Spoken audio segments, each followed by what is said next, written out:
सनातन काल के महान और सामर्थी परमेश्वर प्रभु यीशु मसीह के पवित्र नाम से आप सबों को जय मसीह की। खुदा ने एक बार फिर हमें ये सुंदर अवसर दिया कि हम उसके कलाम को एक बार फिर सुने समझाएं। जैसा यहाँ पर हम पढ़ते हैं प्रभु के वचन में, तो ऐसा लिखा हुआ है, तब यीशु ने भीड़ से और अपने चेलों से, शास्त्री और फरीसी मूसा की गद्दी पर बैठे हैं, इसलिए वे तुमसे जो कुछ कहे वह करना और मानना, परंतु उनके से काम मत करना, क्योंकि वो कहते तो हैं पर करते नहीं। वे एक ऐसे भारी बोझ को जिनका उठाना कठिन है बांधकर उन्हें मनुष्यों के कांधों पर रखते हैं, परंतु स्वयं उसे अपनी उंगली से भी सरकाना नहीं चाहते। वे अपने सब काम लोगों को दिखाने के लिए करते हैं। वे अपने ताबीज़ों को चौड़ा करते और अपने वस्त्रों की कोरे बढ़ाते हैं। भोज में मुख्य मुख्य स्थान और सभा में मुख्य मुख्य आसन, बाज़ारों में नमस्कार और मनुष्यों में रब्बी कहलाना उन्हें भाता है, परंतु तुम रब्बी न कहलाना, क्योंकि तुम्हारा एक ही गुरु है और तुम सब भाई हो। पृथ्वी पर किसी को अपना पिता न कहना, क्योंकि तुम्हारा एक ही पिता है जो स्वर्ग में है।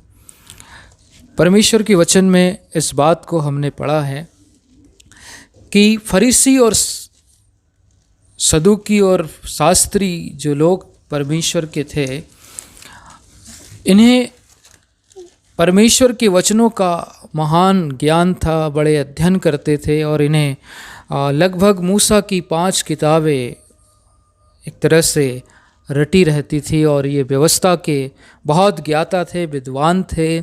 और जब प्रभु यीशु मसीह आए तो इन ज्ञाताओं के साथ, इन फरीसियों के साथ परमेश्वर ने कुछ वार्तालाप की, कुछ बातें की, उनका आमना सामना हुआ, फेस टू फेस प्रभु यीशु मसीह उनसे मिले, बातें की।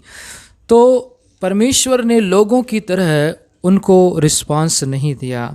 जैसे लोग उनको आदर और सम्मान देते आए थे, उनका आदर करते आए थे, वैसा सम्मान परमेश्वर ने इनका नहीं किया। इनको वो सम्मान नहीं दिया जो ये चाहते थे, क्योंकि प्रभु यीशु मसीह इनके अंतर मन को जानता था, इनकी आत्मा के कपट को जानता था, इनके अंदर की हालात को जानता था, और वो जानता था कि इनके अंदर हमेशा बुराइयों का अंबार भरा हुआ है। इसलिए प्रभु यीशु मसीह ने सबसे ज़्यादा शास्त्री और फरीसियों को बुरा भला कहा।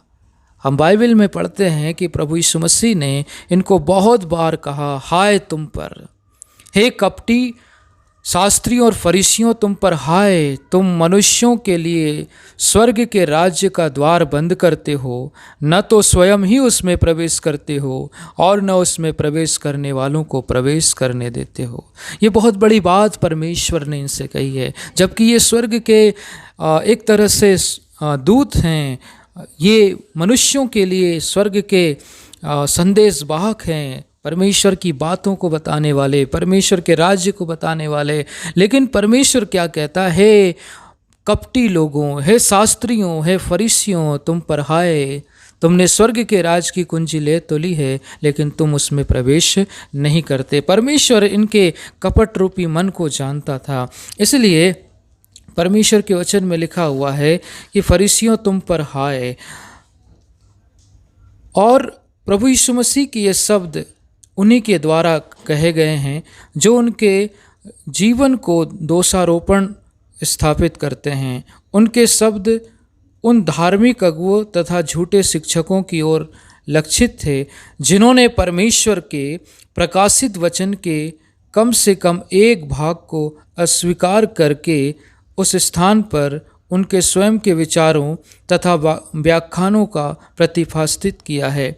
और बाइबल कहती है कि परमेश्वर के लोग परमेश्वर के लिए जिएं, परमेश्वर के लिए काम करें, वे अपने लिए नहीं परंतु वे अपने स्वामी के लिए जिएं। पौलुस जैसा कहता है कि अब मैं जीवित न रहा लेकिन मसीह मुझ में जीवित है। जैसे पौलुस इस बात को कहता है, फरीसी और शास्त्रियों में ये बातें नहीं थी, वो अपने स्वामी के लिए नहीं जीते थे।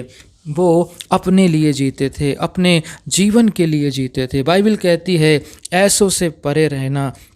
परमेश्वर का वचन हम पढ़ते हैं कि कैसे प्रभु ने उनकी अवहेलना की, उनको उलाहना दिया, उनको हाय कहा, क्योंकि वो परमेश्वर के वचन का अनादर करते थे। अपने कामों के द्वारा, अपने बातों के द्वारा, अपने चाल चलन के द्वारा, अपने जीवन निर्वाह के द्वारा वे प्रभु के वचन की तौहीन करते थे।